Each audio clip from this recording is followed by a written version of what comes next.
I see poems swimming like blue whales, rising like a phoenix from the ashes of burned books.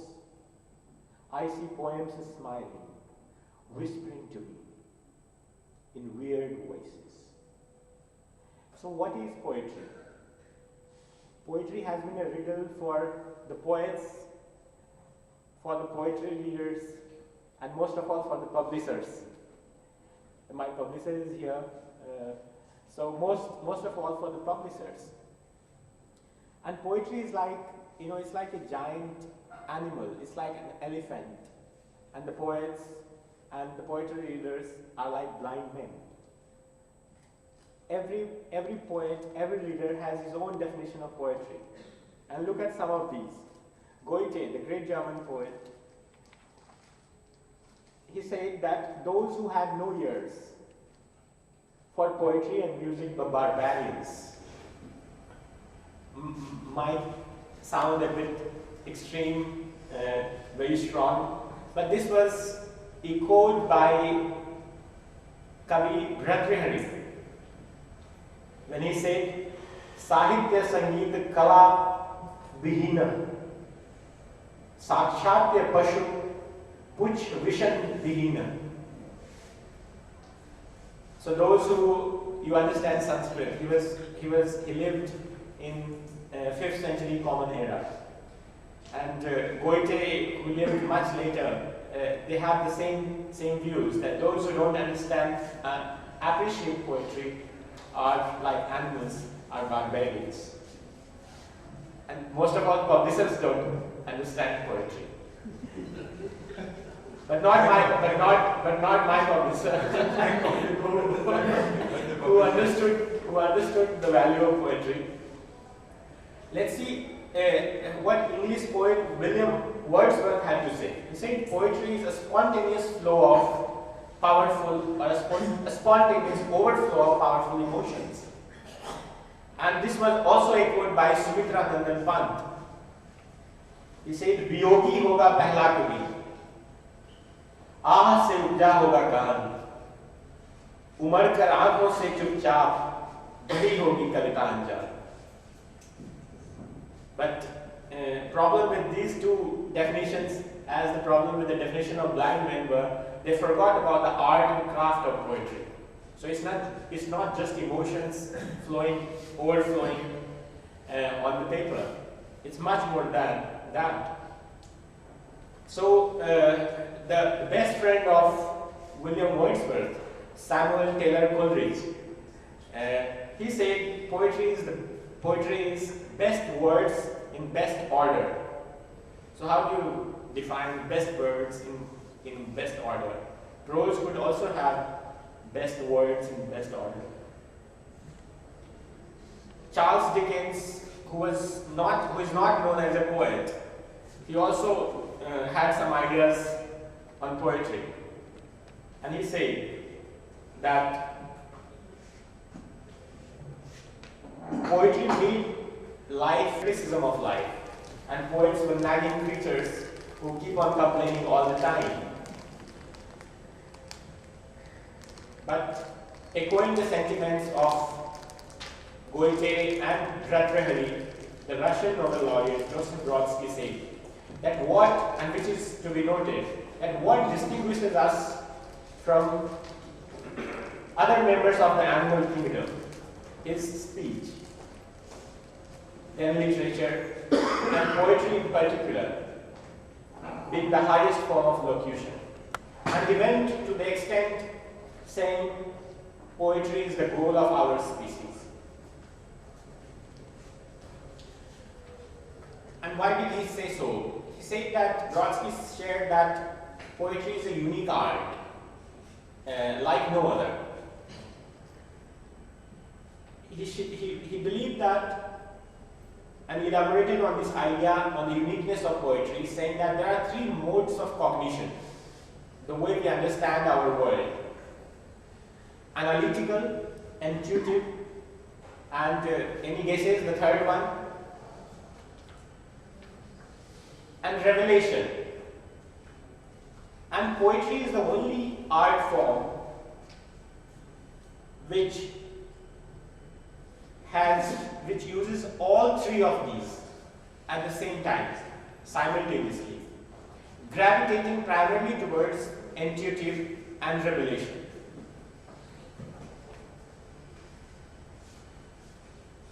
The writer of a poem manages to find himself, he says, where no one has ever been before him. Further, perhaps than he himself would have imagined. Poets and poetry readers are surprised at poetry's power to reveal a rare and unexpected relationship among words, thoughts, and ideas. And I'll give you one example, which I myself came upon, which was a revelation to me.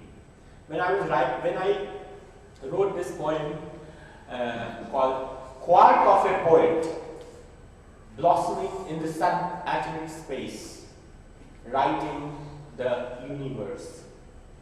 Here I was surprised at the relationship between a quark and the universe.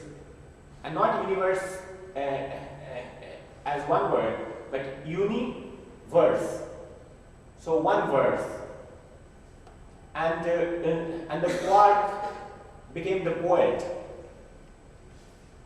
who wrote the universe, or who is writing the universe. It was beyond imagination to think that the quarks could be seen as poets creating a verse. And you see, I don't think those who coined the word universe, the Latin word, which means one verse or one song or one poem, they ever had thought that time the quarks were yet to be discovered. Continuation of this, the story of the man.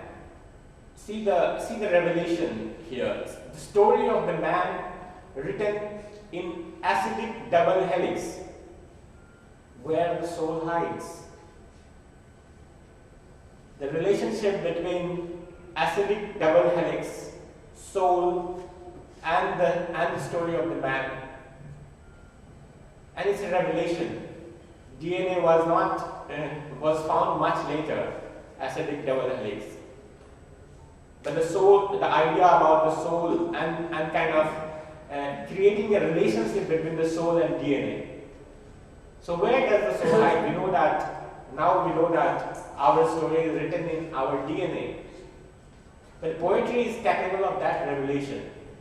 It's capable of bringing two very unknown words together and renewing the language. The third part, a robot dreamt that it was fast asleep. A robot dreamt that it was fast asleep and dreaming. So see the relationship here between a robot and dreaming. But this robot is not literal. This robot is figurative.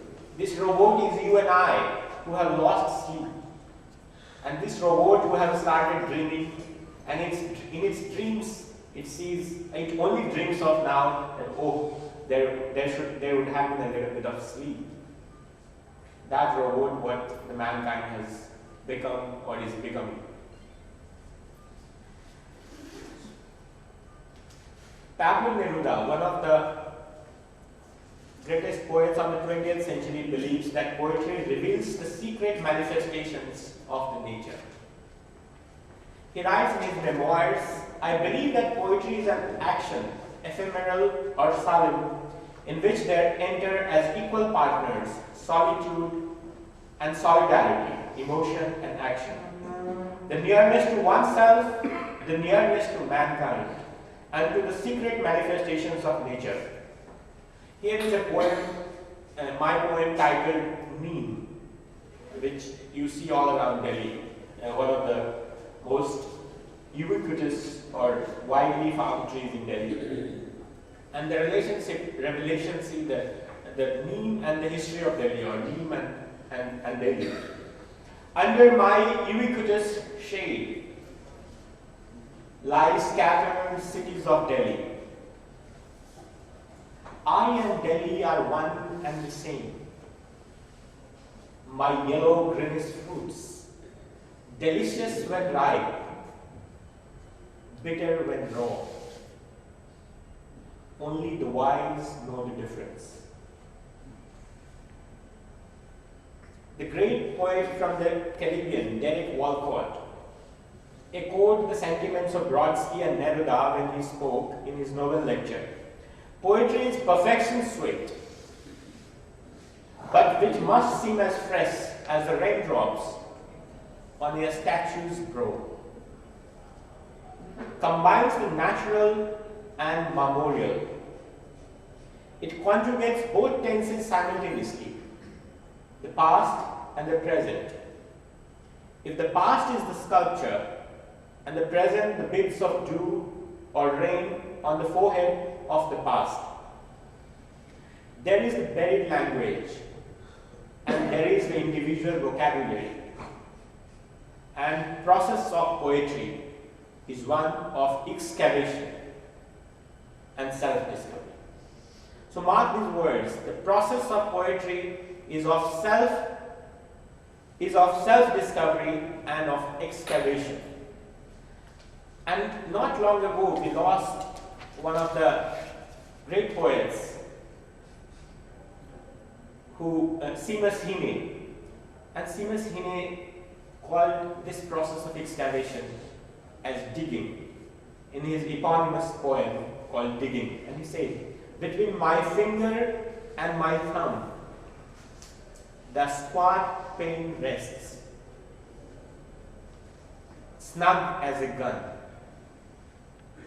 I'll dig with it. You can find this poem on the internet. It's a beautiful poem. And that is the process of digging and process of self-discovery, process of excavation. And I made my own self-discovery, traveling between the Theoretical College of the North Campus, Delhi School of Economics, and St. Stephen's College. Through St. Stephen's College, my teacher from Theoretical College is here today. Those days I made this self-discovery. Though I did not write poetry those days, but what I found passing through that stretch every evening, and these words, these lines whispered to me. I was always here as the blowing wind or the falling leaves, as the shining sun or the flowing streams, as the chirping birds or the blooming buds,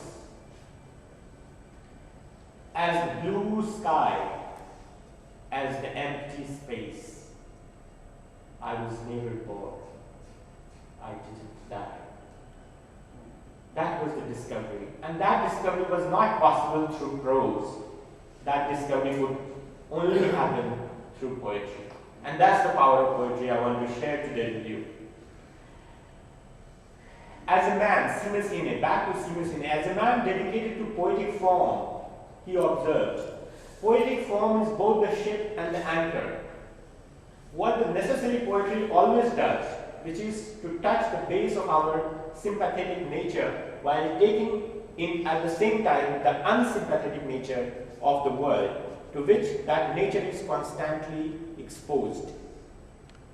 The form of the poem, in other words, is crucial to poetry's power to do the thing which always is and always will be to poetry's credit. The power to persuade that vulnerable part of our consciousness of its rightness in spite of the evidence of wrongness all around us. I'm repeating it. The power of poetry. The power of poetry to persuade that vulnerable part of our consciousness of its rightness in spite of the evidence of wrongness all around us. The power to remind us that we are hunters and gatherers of values. That our very solitudes and distresses are creditable insofar as they too are an earnest of our veritable human being. These are the words of Seamus Heaney. So poetry provides us with the daily dose of ecstasy.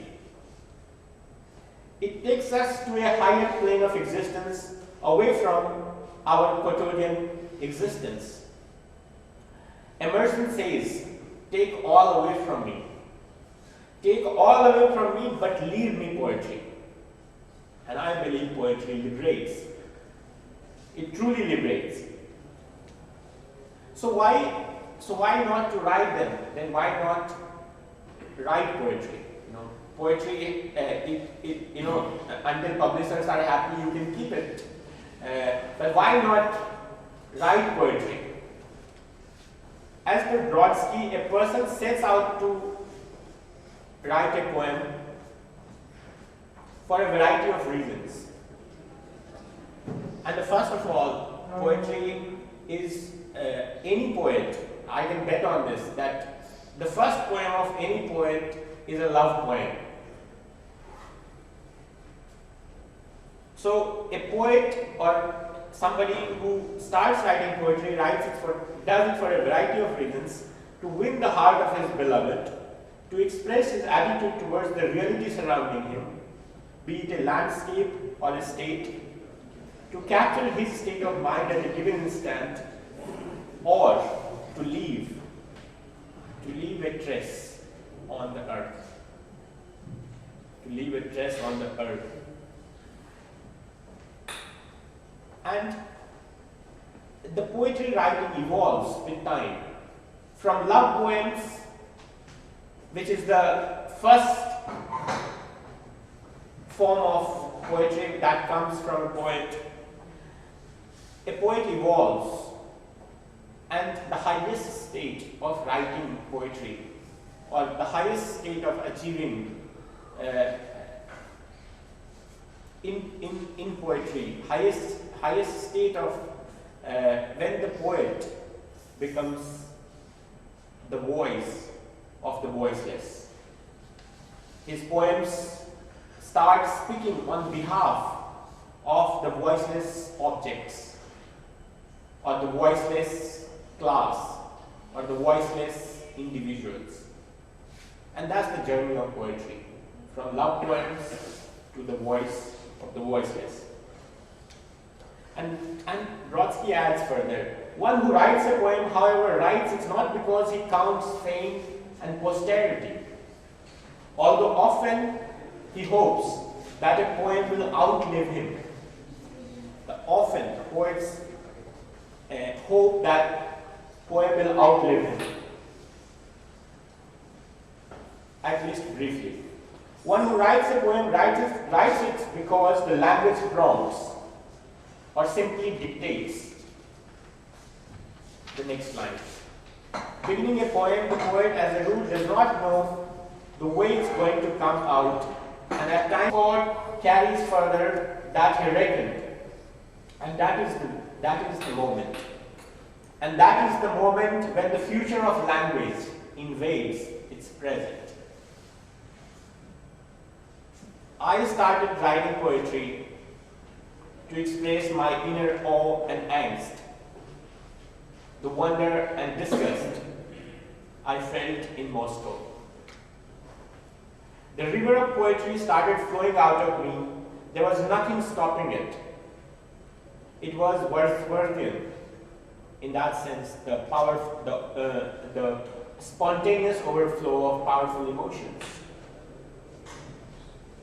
And I had no idea how my poem and my poetry was going to shape up. But I wrote to preserve the exquisite beauty of the moments against the incontestable ravages of time. As time wipes out everything, it leaves nothing behind. And poetry is the only way, or literature is the way to fight the incontestable ravages of time. I wrote love poems first, and my first book was titled Enigmatic Love, Love Poems from the Fairy Tale City of Moscow. Only afterwards, death, immortality, nature, heroism, beauty, time, universe, cities, bureaucrats became subject matters of my poetry. If you look around carefully, persons whom you love are going to leave you for heavens or for better fortune. The career you love so much is going to end someday in retirement. And you are too immortal. And you are going to leave this earth one day. Only your words, your poetry will never leave you till you are alive. And chances are that it may outlive you. Your words may outlive you. This is the one strong reason I recommend one should write poetry. Derek Walcott, the great Caribbean poet, puts it more elegantly. I have kept my own promise, not one, my own promise, to leave you one thing I own. You whom I loved first. I have kept my own promise to leave you one thing I own.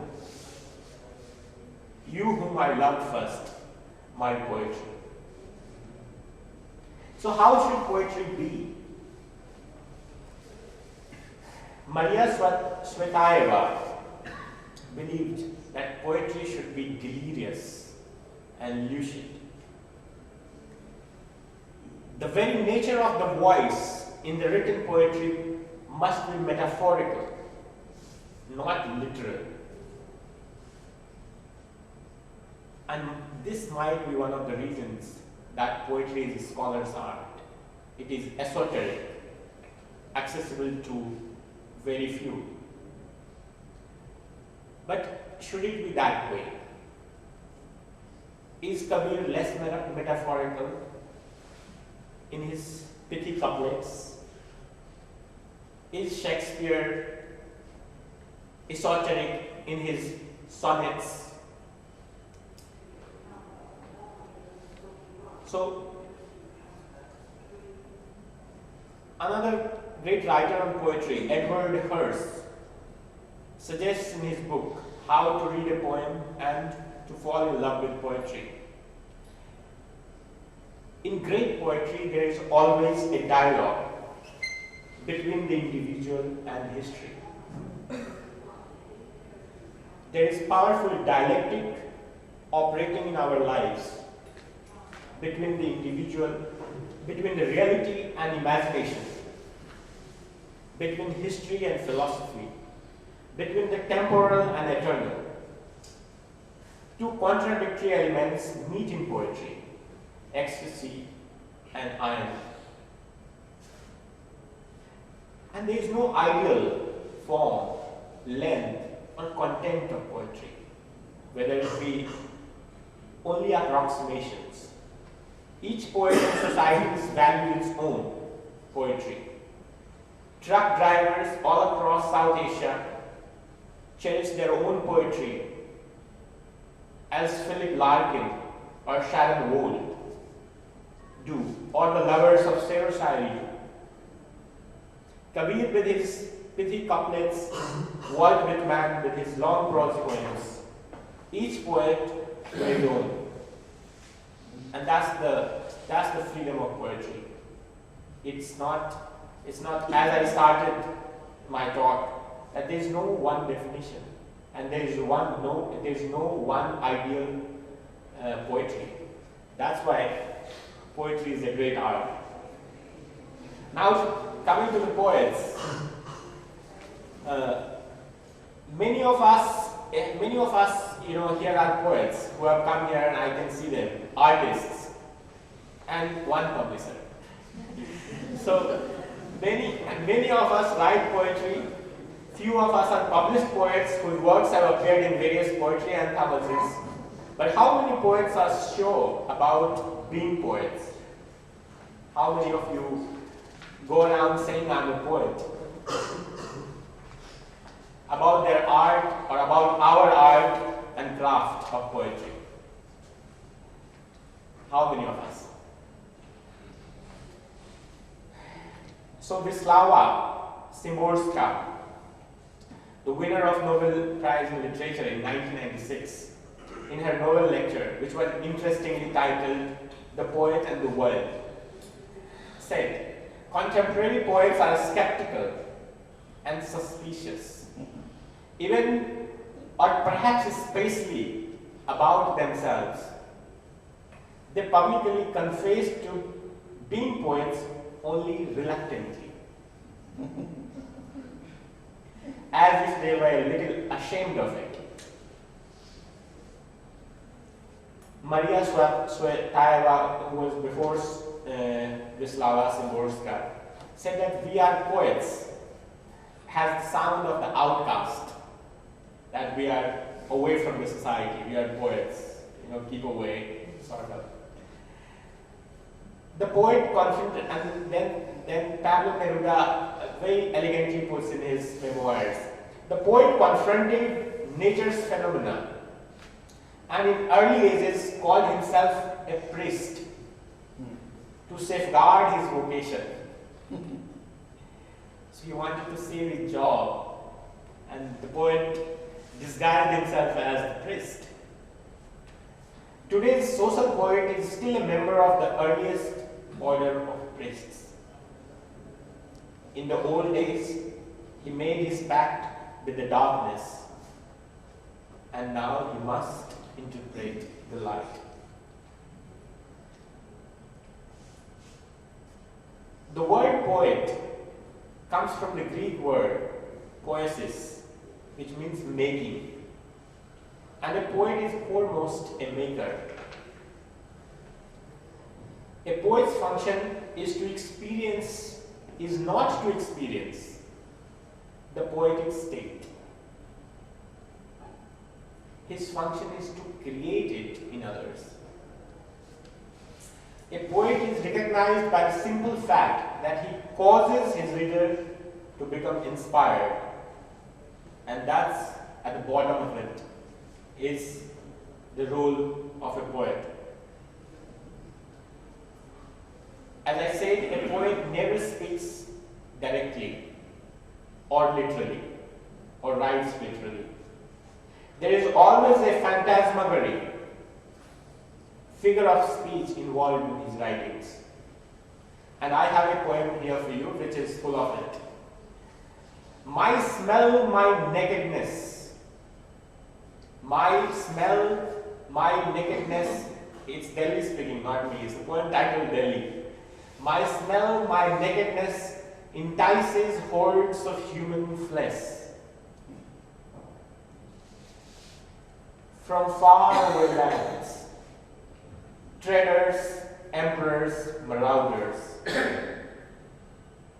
My smell, my nakedness entices hordes of human flesh from far away lands, traders, emperors, marauders. I pose nude up on the hill, below the fist of eagles.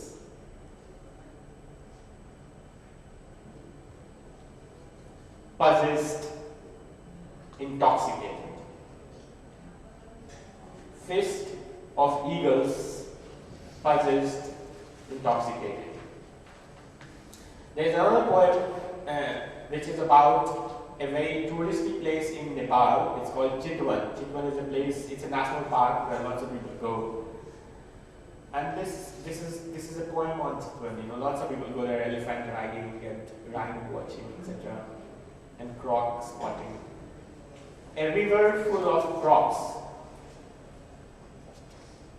A canoe filled with dreams, rowing. Eerie silence in the jungle. An elephant writing a human, trees strolling. Statue of a frail man at the central square in the city of rhinos. Brodsky writes, the one who writes a poem. So who is a poet? Let's get more into the definition. One who writes a poem writes it above all because verse writing is an extraordinary accelerator of conscience. Verse writing is an extraordinary accelerator of conscience, of thinking, of comprehending the universe. Having experienced this acceleration once, which often happens to many people through alcohol or drugs, it happens to poets through poetry. So having experienced that acceleration once, one is no longer capable of abandoning the chance to repeat this experience. One falls into dependency on this process, the way others fall into dependency on drugs or on alcohol. One who finds himself in this sort of dependency on language, I guess what they call a poet. So this addiction, this dependency on poetry, on language, for a daily dose of ecstasy, makes one a poet. One can't do away with it. A poet gets condemned to poetry as a wolf to its holly. And Brodsky brings the poet to the center stage of the language and literature, stating, the poet, I wish to repeat, is language's means of existence. The poet is the one through which language exists and renews itself. Or as my beloved Auden said, W.H. Auden, he is the one by whom it lives. These two few new words, and one of them is bureaucrat. And I'm going to read this poem for you. The bureaucrat, prologue. There are several thousand species of crabs in the world. A rare species notable for wide weight, with strong claws and armored shape. The most notable among crab species is the bureaucrat. Here walks the bureaucrat through the beetle-stained corridors of power, of calm smile. Gyros hurry up to capture the rare bloom that comes once in a while. His Highness, who do you think runs the nation? The attendant shouts. Bureaucrats, of course, who else? Sings the journal choir. Jai, the first kind act of the morning. Salam Sahib, the lowly peon screams. Good morning, sir. Knights, the personal assistant. Sir, parents subordinates. Sahib gently looks at them in indebted acknowledgement. Sahib's words well safeguarded for the bigger bureaucrats. Mr. ABC, Miss XYZ have their name called the dexterous idiot who keeps working all the time. Miss X is here to see me. Is everybody ready? Yes, sir. I sent you all yesterday night. Oh, haven't checked so hard. Make me feel so guilty. It seems you are doing all the work and I'm having all the fun. Anyway, you are the best. Sir, I have been following you and your great work. Want to do a feature for the coming Sunday. Why not? I see consigning it to the oven, baking it in the golden colors, and handing us our daily bread as a duty of fellowship. And if the poet succeeds in achieving this simple consciousness, these two will be transformed into an element of an immense activity. And this is to us poets, that we should try to emulate the baker or the maid in the house who cooks for us. Neruda obviously was a people's poet. He was not a recluse, as many poets are. He loved to be among the masses, eat and dine with them, share their joys and sorrows. Once he read his poems in a stadium full of 100,000 people in his home country, Chile. And that was Neruda's power of poetry. And he loved it, he loved doing it. So, but yet at times poets have to find solitude and their own space and confront the blank sheet of paper, abandoning all their crowns and glories, all the awards they have won. They just have to confront the blank sheet of paper and their poetry that comes out, the words that come out, which might outlive them. That ultimately counts. Thank you very much for your attention. Really an interesting thought that you have. I'm sure there are questions from the audience as well, but there's one question that I definitely had, because the last point you mentioned is who you yourself.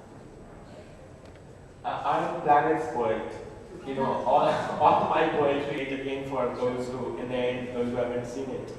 But people, I mean, I think, you know, more than ambassador of my own country, I'm the planet's ambassador, you know, or planet's diplomat. So, in literal sense, it is, and for me, the first love is the planet. You know, I love the planet so much. I've written so much about the planet. One of the small poems, I shared with my friends when I was leaving Russia, that air will change, water will change, country will change, but the planet will be the same. We can't change that. And that's our reality. That's our new consciousness. I call it planetary consciousness. I've written an anthem for our planet. And that's all I think, as a poet, I could do, you know, to bring people around, to pay tribute to our planet. Thank you. All the questions, yes. Your book. When I met you in Kathmandu, on Mohan, I had a luck to see him last month.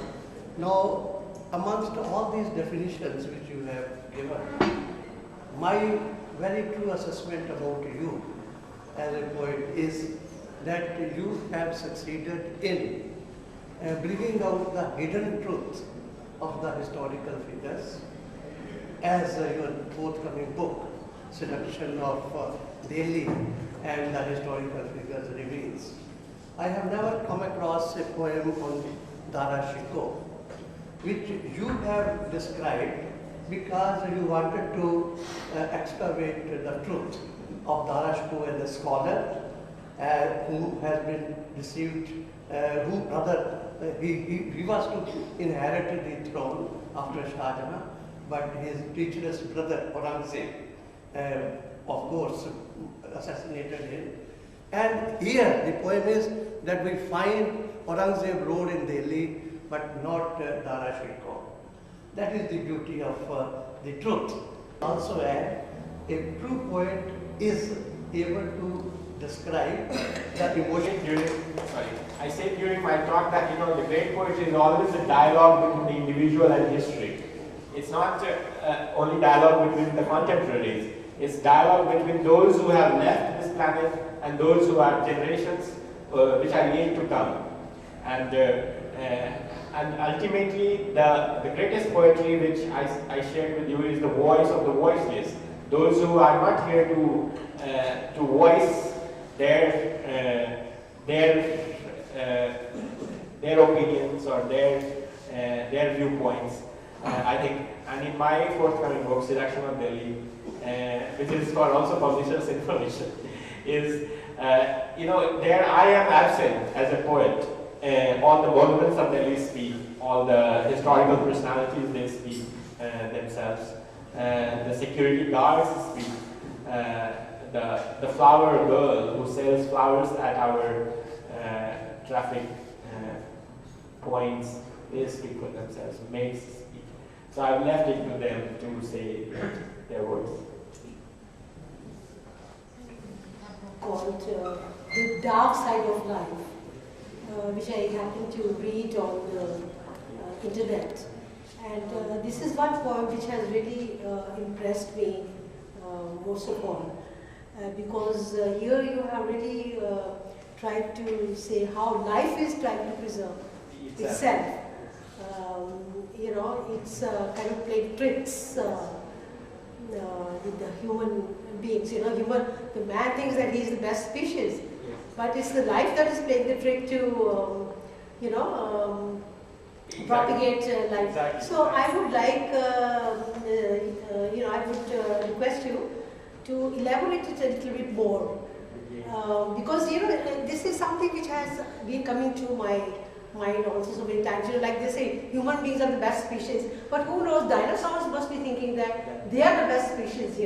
It's just the process of life trying to preserve itself. So, can I read the poem? This is quite self-explanatory. The book says, God created man in his own image. But I wonder, life goes on even after we die. Old species become extinct, new species. We are just pawns in life's great game. Falling in love, reproducing, raising children with unconditional love till they grow up and repeat the same. It hardly matters, humans or dinosaurs, only species change. Life evolves as fast as it can, adapting to new situations. But humans vainly believe to be special. In the scheme of creation, created in the God's own image, to exploit the nature's bounty, failing to see the truth that we are just pawns in the life's great game. The moment there is a change, we will be discarded in the dust wind of extinction as useless garbage, while life will move on, ever evolving into new species, and the man created in God's own image will join dodos and dinosaurs. So, thank you. You said that poems are never direct. It always speaks somewhere. Literally, metaphorically. Yes. Well, I don't know much about English poems, but in Hindi or in Punjabi, Sahir Ludhianvi says, एक शहंशाह ने बना के हंसी ताजमहल, हम गरीबों की मोहब्बत का उड़ाया है मजाक। और हनीफ जालंधरी says that अभी तो मैं जवान हूँ, और there are many something, चांद की सी महबूबा वाला and all that things. Yes. These are all direct. Yes. So why do you think that the poems are not direct? There are good poets and there are bad poets. That's not that. You write so well, it's not No, true. see, this poem I just read, a poet evolves. A poet, I said earlier that a poet always starts with love poems, which are very direct, and then a poet has to learn the art and craft of poetry. And there are so many, and figures of speech is the primary craft a poet must possess. And see, the poem I just read was a very bad poem, The Dark Side of Life, but that has evolved. Then I read another poem which was called Delhi, which is which does not say, what does it mean, I pose nude up on the hill below the fist of eagles. In poetry and diplomacy, there is a huge connection. And they basically, both poets and diplomats use metaphors, they use this art very well. There's this very popular thing that a diplomat never says no, and a woman never says yes. Is this a point? I have not here.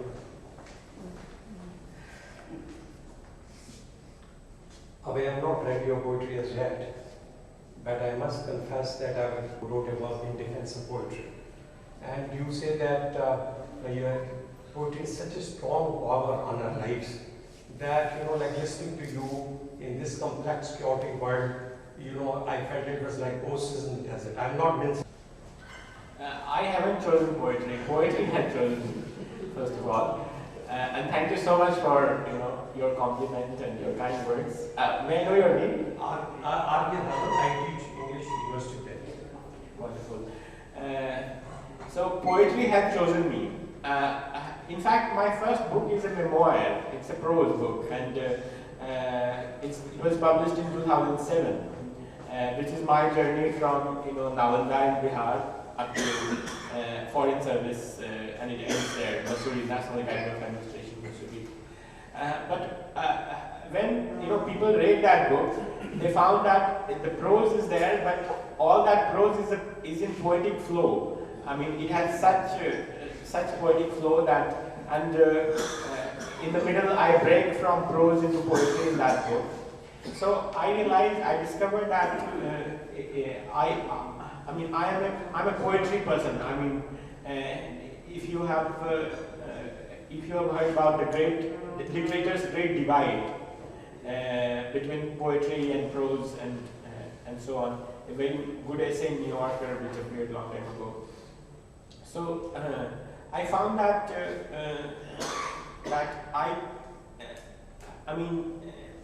poems, they appear to me in the sense they come to me in the sense they are visitations, and it's very strong at times, and I must write them down and then refine everything after a period of time. So I think that poetry had chosen me. I mean, I feel very comfortable with poetry. I enjoy reading poetry, and it doesn't mean that I don't read prose, but and about the commercial success,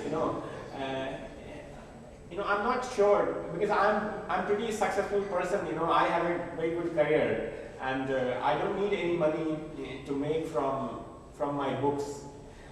So I can't, what happens that, if you write a good book, a prose book which becomes successful, it becomes a bestseller, Chetan's books have become, then you have to write those kind of books, and then your publishers start dictating to you that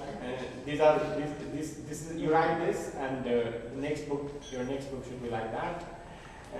But art, whether it be poetry or be painting or anything, it can't be produced on demand. It's an inner calling in mankind. Poetry, for example, or art is an inner calling. It's either there or it's not there. You can produce a book as Bikram Seth is doing these days, and he can't complete it. But then that book, how much soul is there? How much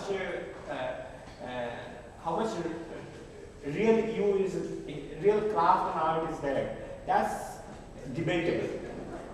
So I think that one must write to answer the inner calling. As I said, that a poet has to be condemned to poetry as a wolf to howling.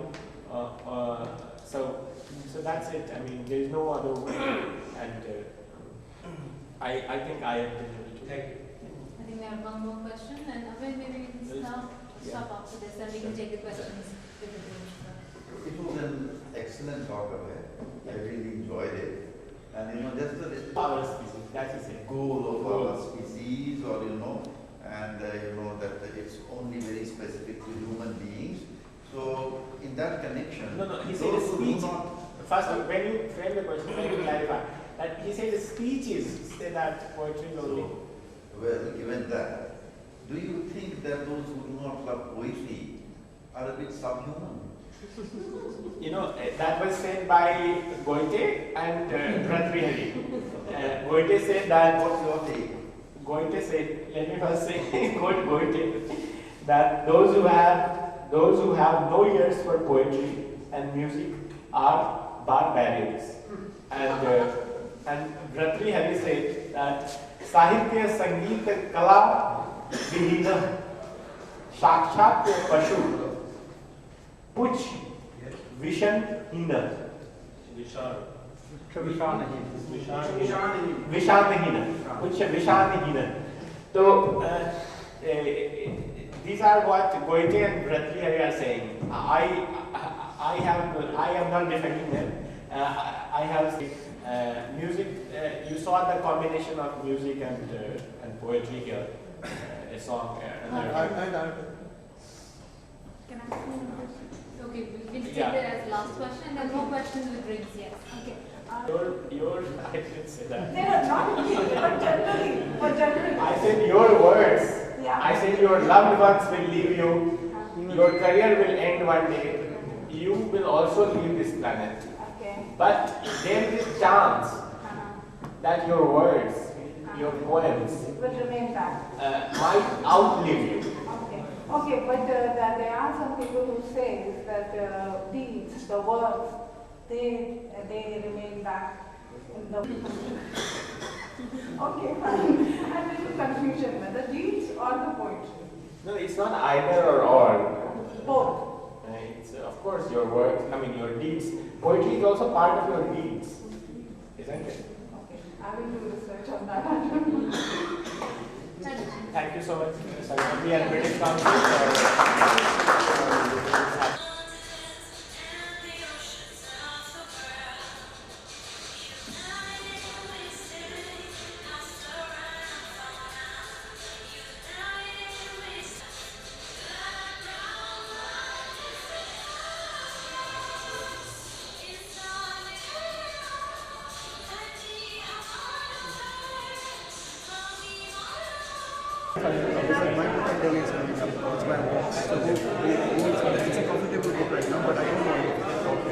I say I do the first person in the world who says very diplomatic remark. Article on poetry and diplomacy, which I have published 5,000 word article. I'm saying okay. Secondly, you should have asked us of you what poet wants to do for the service. How have you been able to do that? Sure. Just give us 2 minutes. Yeah. Really? Do your Okay, wait. and Rolling? Sorry. Okay, wait. What's the idea of holding this poetry reading at the British Council in Delhi? The idea was to share my poetry with the readers of Delhi, and also to champion the cause of poetry, because poetry is an underdog. Publishers don't want to touch it because they can't make profit. But poetry must be written and must be celebrated. And as I do, as I have done in writing and producing Earth Anthem, and showing that that's the power of poetry. Without poetry, we will not have, the world of songs, the world of music. Poetry is at the base of all the lyrics. So basically the idea to do a poetry evening at the British Council was to highlight that poetry matters, and the power of poetry is immense. Since many of your books have been published on poetry, do you believe that the youngsters are really reading the poetry? There's lots of. I was doing poetry at the Monument in Delhi before I left for Kathmandu, and I found that there are so many of young people are writing poetry.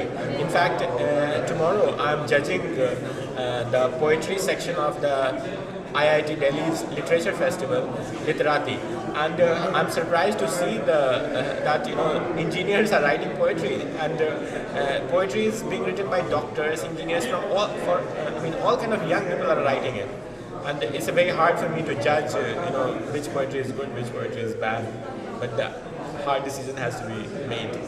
Since you are based in Kathmandu these days as a diplomat, do you believe that the poetry or the literature really bridges the gap between the two nations and people of the world? Yes, it certainly does. Poetry is something which appeals to individuals, and individuals make the societies, individuals make a country and a civilization and the world. And that's why certainly poetry and literature it connects people, build bridges.